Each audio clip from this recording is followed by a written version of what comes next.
In November 2017, Leo Melamed, chairman of the CME Group, claimed that the launch of their Bitcoin Futures product would help to tame Bitcoin. So did they in fact tame Bitcoin? At the time, Bitcoin was undergoing a parabolic rise. It was the first real retail crypto mania, and general awareness of Bitcoin was skyrocketing, now rarely mentioned. During his first term, the Trump administration wasn't too keen on crypto and supported the launch of the CME Bitcoin Futures product. In fact, former CFTC Chairman Christopher Giancarlo has stated that the administration saw the bubble forming and acted to burst it. He says that the CFTC, the Treasury, the SEC believe that the launch of the Bitcoin Futures product would have the impact of popping the Bitcoin bubble. The CME Bitcoin Futures product launched in late December 2017, and the launch price was around 20.6k.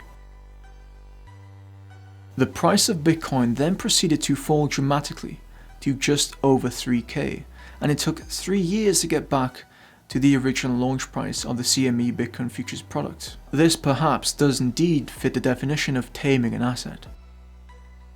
Interestingly, in 2021, the price of Bitcoin peaked at roughly pi multiplied by the CME Bitcoin Futures launch price, approximately 64k, and just for good measure, when the price of Bitcoin was slightly higher than that, in October of 2021, the SEC approved the first Bitcoin Futures ETF.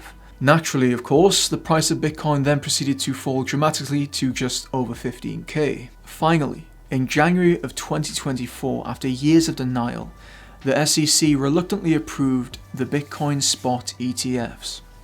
And they were a huge success. They experienced substantial inflows, with total net inflows exceeding $36 billion.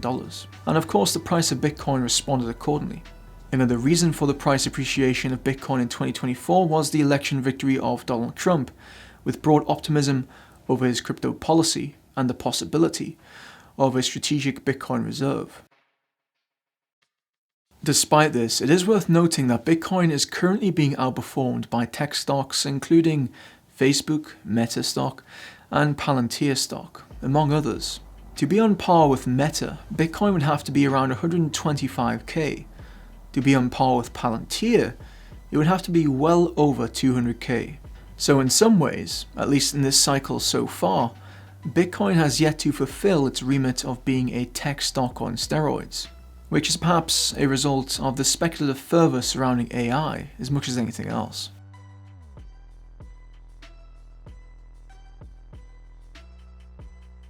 Let's look again at the CME launch price of 20.6k. As mentioned previously, if we multiply by pi, we get the approximate peak in 2021, around 64k, but what about multiplying it by 2 pi? Well, we get around 129k. If we multiply it by 3 pi, we get around 194k, and if we multiply it by pi squared, we get just over 200k. Of course, for big players, narrative is vital in order to generate the liquidity required to exit their colossal positions. A Bitcoin price around these levels could provide immense exit liquidity, since a narrative of Bitcoin imminently flipping the market cap of gold could be crafted. In some ways, it would be the exact opposite situation to late 2022, early 2023. Back then, the sentiment was one of risk. This is a risky asset that is very unlikely to trade at significantly higher levels, thus allowing big players to accumulate with a cost basis of around 15 to 20k. Could it even be possible that they had an informational advantage and were aware, well ahead of time, that the Bitcoin spot ETFs were going to be approved in January of 2024? So imagine a potential scenario in which Bitcoin is trading around these reference levels. There could be a variety of bullish catalysts, maybe nation-state FOMO to accumulate Bitcoin, strong ETF inflows, talk of a strategic Bitcoin reserve, etc, etc.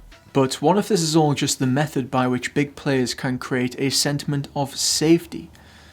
This is a safe asset, which is very unlikely to trade at significantly lower levels, thus allowing big players to distribute significantly higher than their cost basis. Could it even be possible that they have an informational advantage and are aware well ahead of time of when and how a recession begins?